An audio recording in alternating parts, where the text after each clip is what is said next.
The message arrives late at night, not urgent, but framed that way. Just checking, what do you think we should do? It's a small group chat. 3 people have already responded, each offering a slightly different direction. No one is fully committing, but the tone begins to settle around one option. You read through it, pause, and then close the app. Not because you don't have an opinion, but because you want to decide before seeing more responses. That pause appears in many situations.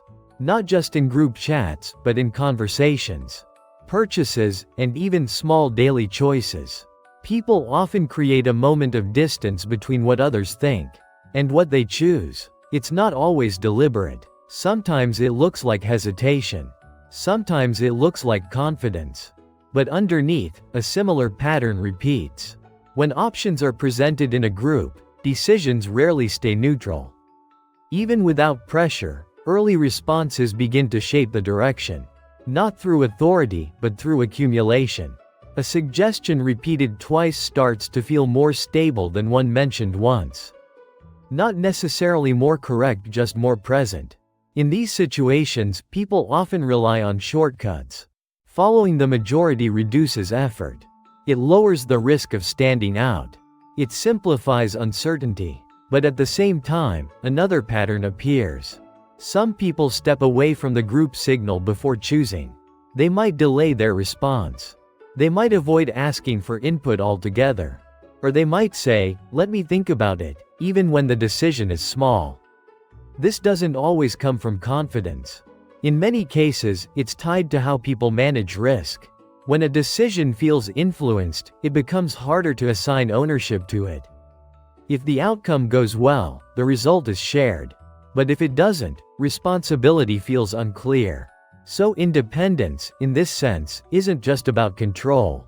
It's about clarity. A decision made alone creates a cleaner link between choice and outcome. Even if the result is uncertain, the process feels more stable.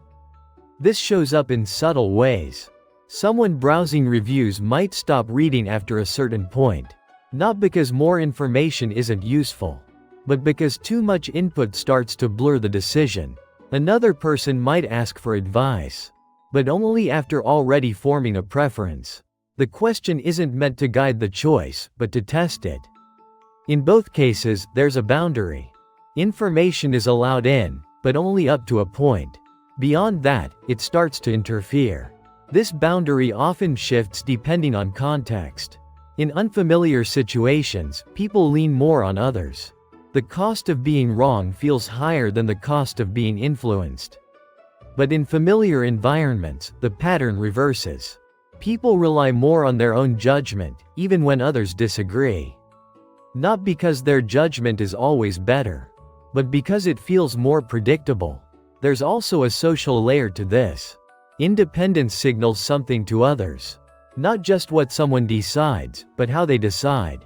A person who consistently makes their own choices can be seen as decisive, or difficult, or reliable. The interpretation changes depending on the situation. So independence isn't just internal. It's visible. And because it's visible, it becomes part of how people position themselves within a group. Sometimes, expressing an independent decision isn't about the outcome at all. It's about maintaining a certain distance from the group's direction. Not a full separation, but a slight offset. Just enough to show that the choice didn't fully come from outside. Even in cases where the final decision aligns with others, people may retrace their reasoning afterward, framing it as something they arrived at on their own. The outcome stays the same, but the path is adjusted. Over time, these small adjustments repeat. A pause before responding. A limit on how much input to accept. A tendency to finalize decisions privately. None of these actions are dramatic on their own. But together, they form a pattern. A way of managing influence without fully rejecting it. Because complete independence is rare, most decisions still exist within some shared context shaped by available options, expectations, and prior conversations.